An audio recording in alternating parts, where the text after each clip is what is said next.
Այստեղ դրա հետ կապված սկսեցի շատ հետաքրքիր հարց է մեզ տալիս Արամ Մեղրոյան, ինչ է կարծում, չենք անցել բռնապետության հաստատման անդառնալիության կետը։ Ես չեմ կարծում, որ անցել ենք անդառնալիության կետը։ Մենք հասել ենք հաստատման այն ամենաակտիվ գործուն փուլին, այն ինչ որ վստահ եմ դու տեսել ես Թուրքիայում, ես տեսել եմ Ադրբեջանում, այդ բոլոր փուլերը բռնապետության հաստատման, որոնք հիմա այն ամենա տենց կուլմինացիոն պիկի վրա են։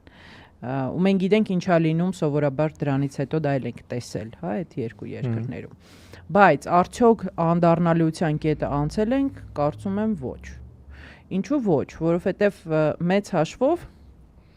քանի հասարակության մեջ կա դիմադրություն, քանի ազգային ուժեր կան, որոնք պայքարում են, որոնք դիմադրում են, որոնք չեն հանձնվում, չեն արտագաղթում, չեն հրաժարվում պայքարից, չեն լռում, չեն կոտրվում, այդ թվում նաև կալանավայրերում նստած, հա։ Եթե այդ մարդիկ շարունակում են իրենց պայքարը, դա նշանակում է, որ չէ։ Դեռ անդառնալիության կետը չենք անցել։ Այլ երբ որ հասարակությունը ամբողջովին դառնա կառավարելի,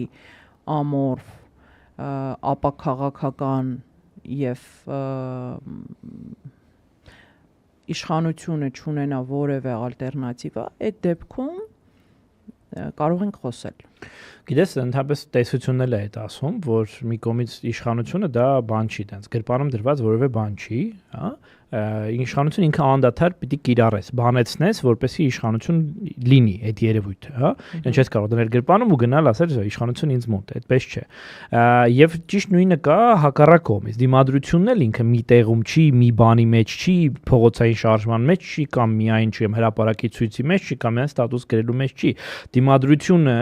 and որում հատկապես տոտալիտար համակարգերի դեմ ինքը մշտական համընդհանուր երևույթ է, դա ասում է, չմտնենք գիտական տեսությունների մեջ, չէ,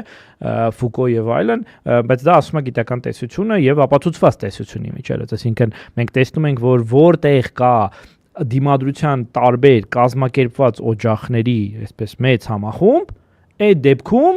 մեկը ինչքան էլ բռնապետական լինի համակարգը, մեկը հնարավոր է լինում այդ բռնապետության մեջ ազատության կղզյակներ ստեղծել ու գնալով դրանք մեծացնել։ Սա վարվկայությունը խորհրդային միություններ, որտեղ ասենք խորհրդային միությունից ավելի մեծ մեքենա դժվար է չէ պատկերացնել բռնապետական, բայց նույնիսկ խորհրդային տարիներին մենք ունեցանք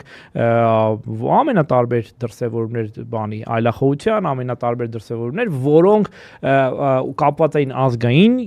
շարժման հետ, ասենք, չէ, ԱԻՄ-ը, դրանից առաջ անկախականների Անդրանիկ Մարկարյանի լուսահոգի, չէ, Աշոտ Նավասարդյանի այդ բոլոր մարդիկ իրենք փաստորեն դեմ էին գնում խորհրդային համակարգին, եւ դա ի վերջո բերում էր նրան, նաեւ որ խորհրդային համակարգն էր ստիպված այդ ամենի հետ համակերպել։ Այսինքն դիմադրություն, երբ որ կա, նույնիսկ ամենափոքր ուժերով, ինքը վաղ թե ուշ բացում է դիմադրության կզակներն։ Հենց որ նույնիսկ եթե մենք հիմա բոլորը ձերբակալված լինենք, բոլորիս տեխնիկաները խլված լինեն, որևէ տեղ հնարավոր չլինի այլ բան մեկ խոսք չասել, մեկը միշտ տեղա լինելու, որտեղ հնարավոր է դիմադրել ու այդ դիմադրության արկայությունը թույլ է տալիս ավելին անեն։ Հենց որ հարգելի դիտողներ, որևէ պարագայում, որևէ ուղղակի պարագայում չեք, խնդրում եմ, չէ,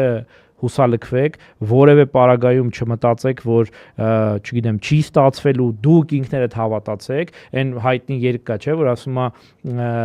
բան աղբերս ու ես, չէ, այն հայտնի Արցախյան պատերազմի մասին երգ, որ ասում է ծափով ծիծաղով աղբերս ու ես, հա, հետ կգանք բանից։ Հիմա այդ ծափով ծիծաղով պետք է ընդունել այս մարտահրավերը եւ այս առումով գնալ առաջ,